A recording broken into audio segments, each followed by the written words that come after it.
모비딕 커먼 멜빌, 인간의 집념과 광기에 관한 영원한 이야기, 나를 이슈메일이라 부르라. 이 한 문장으로 시작되는 이야기가 170년이 지난 지금까지도 인류에게 울림을 주는 이유는 무엇일까요? 오늘은 허먼 멜빌의 대작 모비딕 배경을 통해 복수, 집념, 그리고 인간 존재의 의미를 함께 탐험해 보겠습니다.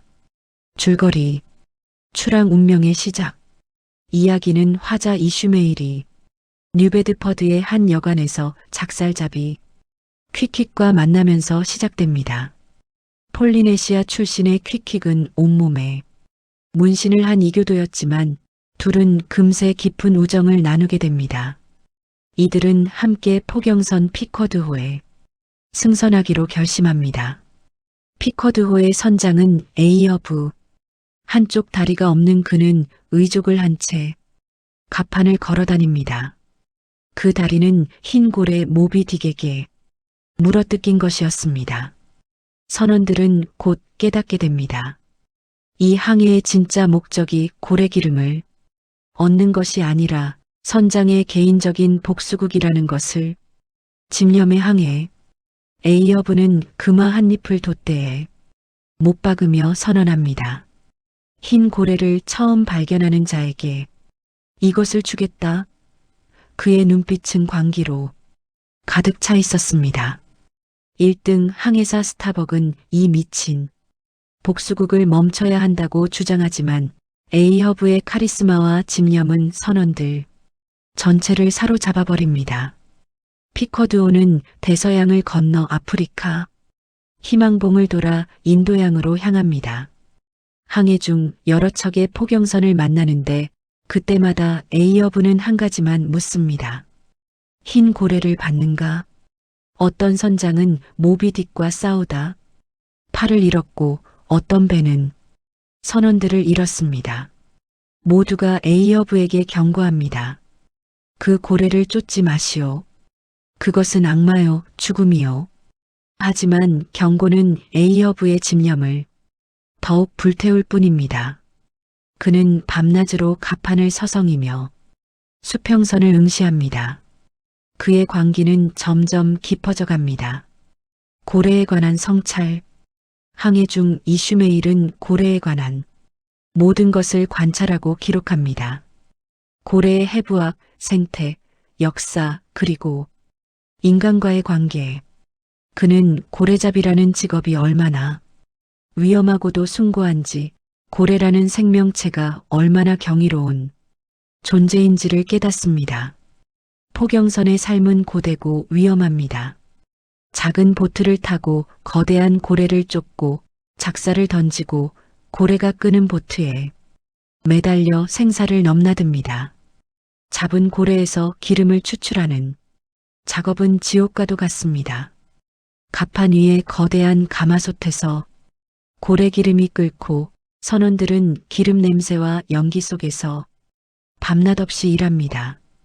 이 과정에서 이슈메일은 퀵퀵과의 우정을 더욱 깊이 합니다. 퀵퀵의 관 모양 상자가 나중에 그의 생명을 구하게 될 줄은 아직 아무도 모릅니다. 운명의 3일, 마침내 태평양 어디쯤에서 모비딕이 목격됩니다. 에이허브가 그토록 기다리던 순간입니다.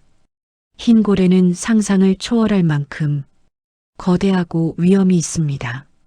이마에는 수많은 작살이 박혀 있고 몸에는 상처 자국이 가득합니다. 그것은 수많은 포경선과 싸워 이긴 전설적인 존재였습니다. 첫째 날 에이허브는 보트를 내려 모비딕을 공격합니다. 하지만 고래는 보트를 부숴버립니다. 간신히 피커드호로 돌아온 에이허브는 더욱 분노합니다. 둘째 날 다시 추격이 시작됩니다. 이번에도 모비딕은 압도적인 힘으로 보트들을 파괴합니다. 스타벅은 마지막으로 간청합니다. 선장님, 그만두십시오. 이것은 신의 경고입니다. 하지만 에이허브는 듣지 않습니다.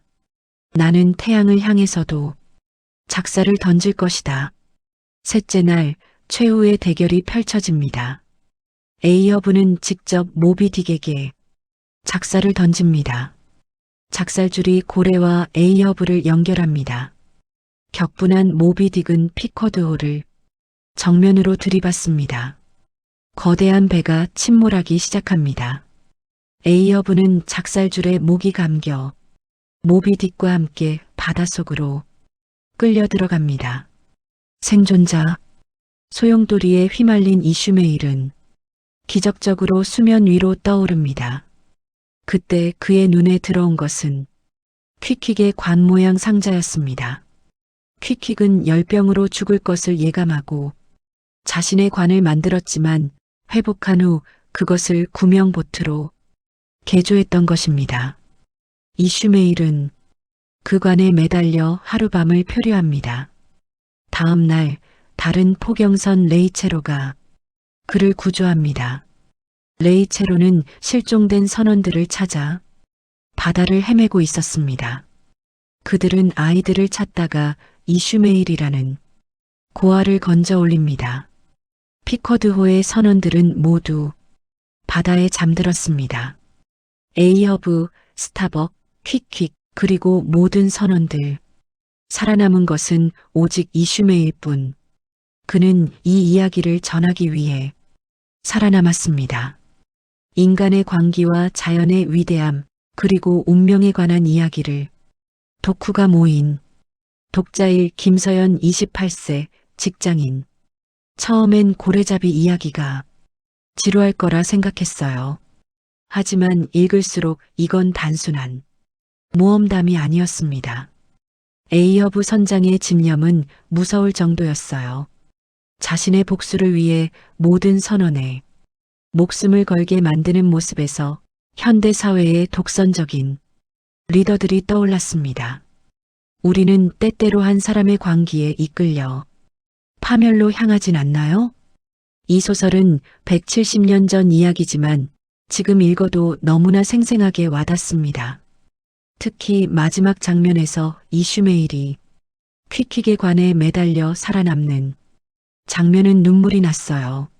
진정한 우정은 죽음을 넘어서도 계속된다는 걸 보여주는 것 같았습니다. 독자 이박준호 35세 교사.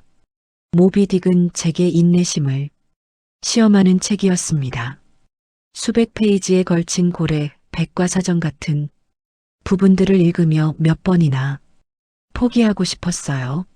하지만 끝까지 읽고 나니 그 모든 디테일이 의미가 있었다는 걸 깨달았습니다.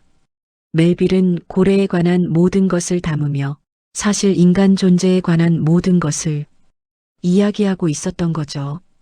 에이어브의 복수는 결국 자기 파괴였습니다. 우리가 증오와 집념에 사로잡힐 때 우리는 스스로를 파멸시킵니다. 학생들에게도 꼭 권하고 싶은 책입니다. 쉽지 않지만 인생에서 꼭 읽어야 할 고전입니다. 독자 삼이민지 42세 프리랜서 작가. 이 소설의 진짜 주인공은 모비딕이라고 생각합니다.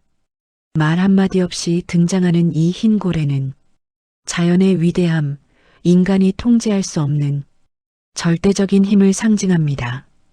에이어브는 그것을 정복하려 했고 결국 파멸했죠.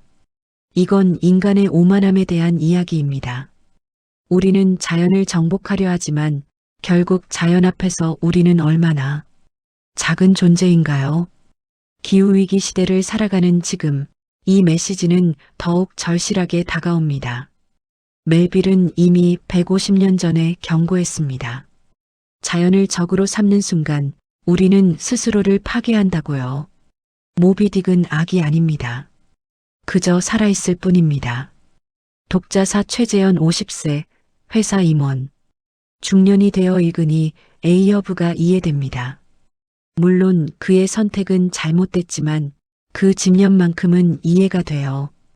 인생에서 무언가를 잃었을 때 그것을 되찾으려는 혹은 복수하려는 집념은 때로 우리를 완전히 지배합니다. 저도 사업에서 큰 실패를 겪은 후 몇 년간 그것만 생각하며 살았거든요. 다행히 가족과 친구들이 저를 붙잡아줬지만 A여부에겐 그런 사람이 없었죠. 스타벅이 있었지만 충분하지 않았습니다. 이 책은 집념과 광기의 경계가 얼마나 얇은지를 보여줍니다. 그리고 우리 주변에 우리를 붙잡아줄 사람들이 얼마나 중요한지도요. 독자 오정유진 23세, 대학생. 솔직히 처음엔 과제라서 읽기 시작했어요. 하지만 이슈메일과 퀵퀵의 우정에 완전히 빠져버렸습니다. 서로 너무나 다른 두 사람이 진정한 형제가 되는 과정이 너무 아름다웠어요. 피부색도 종교도 문화도 다르지만 그들은 서로를 있는 그대로 받아들였습니다. 요즘 세상에 꼭 필요한 메시지 같아요. 그리고 마지막에 퀵퀵의 관이 이슈메일을 구하는 장면에서 펑펑 울었어요. 죽은 친구가 남긴 것이 생명을 살린다니 우정이란 게 이런 거구나 싶었습니다. 멜빌은 천재예요. 이렇게 오래된 책이 지금도 이렇게 감동을 줄 수 있다니 제 인생 최고의 책 중 하나가 됐습니다. 비평가 논평사인 비평가 1 하럴드 블룸 스타일 모비딕은 미국 문학의 절대 정점이며 셰익스피어의 비극에 필적하는 유일한 미국 작품입니다. 멜빌은 에이어브를 통해 리어왕과 맥베스를 합친 듯한 비극적 영웅을 창조했습니다. 이 소설의 위대함은 다층적 해석이 가능하다는 데 있습니다. 종교적 알레고리로도 실존주의적 텍스트로도 심리학적 연구로도 읽힙니다. 멜빌의 언어는 성서적이면서도 셰익스피어적이며 동시에 철저하게 미국적입니다. 이 작품을 읽지 않고는 서구 문학을 논할 수 없습니다. 모든 위대한 작품이 그렇듯 모비딕은 읽을 때마다 새로운 의미를 드러냅니다. 비평가 이 에코크리티시즘 관점. 이 소설은 인간 중심주의에 대한 가장 강력한 비판서입니다. 모비딕은 단순한 동물이 아니라 자연 그 자체의 화신입니다. 에이허브의 복수극은 인간이 자연을 정복하려는 오만함의 결과입니다. 멜빌은 포경산업의 잔혹함을 세밀하게 묘사하며 인간의 경제적 욕망이 어떻게 자연을 착취하는지 보여줍니다. 놀랍게도 1851년에 쓰인 이 작품은 21세기 환경위기를 예견합니다. 인간이 자연을 적대시하고 정복하려 할 때 결국 파멸하는 것은 인간 자신입니다. 모비딕의 승리는 자연의 승리이며 그것은 정의로운 결말입니다. 비평가 3 정신분석학적 해석. 에이허브의 집념은 프로이트적 의미에서 전형적인 강박신경증입니다. 다리를 잃은 사건은 것의 불안의 상징이며 흰 고래는 아버지 형상입니다. 에이허브는 아버지를 죽임으로써 자신의 남성성을 회복하려 하지만 결국 자기 파괴로 귀결됩니다. 이슈메일과 퀵퀵의 관계는 이상적인 형제애를 보여주며 건강한 정신의 가능성을 제시합니다. 멜빌은 무의식의 심연을 탐험합니다. 바다는 무의식이고 고래는 억압된 욕망입니다. 이 소설은 프로이트보다 50년 앞서 무의식의 세계를 문학적으로 탐구한 놀라운 작품입니다. 인간 정신의 어두운 구석을 이보다 더 깊이 들여다본 소설은 드뭅니다. 비평가 4 포스트 모던 독해. 모비딕은 메타픽션의 선구자입니다. 이슈메일이라는 화자는 끊임없이 이야기에 신뢰성을 의심하게 만들며 고래에 관한 백과사전적 서술은 전통적 서사를 파괴합니다. 멜빌은 단일한 진실 같은 것은 존재하지 않는다고 말합니다. 모비딕은 각자에게 다른 의미입니다. 에이허브에게는 악이고 스타벅에게는 신의 피조물이며 이슈메일에게는 탐구의 대상입니다. 이 다성적 구조는 바흐친이 말한 폴리포니를 완벽하게 구현합니다. 또한 서사의 선형성을 거부하는 구조는 20세기 모더니즘을 예고합니다. 멜빌은 자신의 시대를 한 세기 앞서갔습니다. 결론. 모비딕은 단순한 모험 소설이 아닙니다. 그것은 인간 존재에 관한, 집념에 관한, 우정에 관한, 그리고 자연에 관한 위대한 명상입니다. 에이허브의 비극은 우리에게 경고합니다. 복수와 증오에 사로잡힐 때 우리가 잃는 것은 무엇인지를, 이슈메일의 생존은 희망을 줍니다. 이야기는 계속되고 삶은 이어진다고. 170년이 지난 지금도 이 이야기가 우리를 감동시키는 이유는 그것이 영원한 인간의 이야기이기 때문입니다.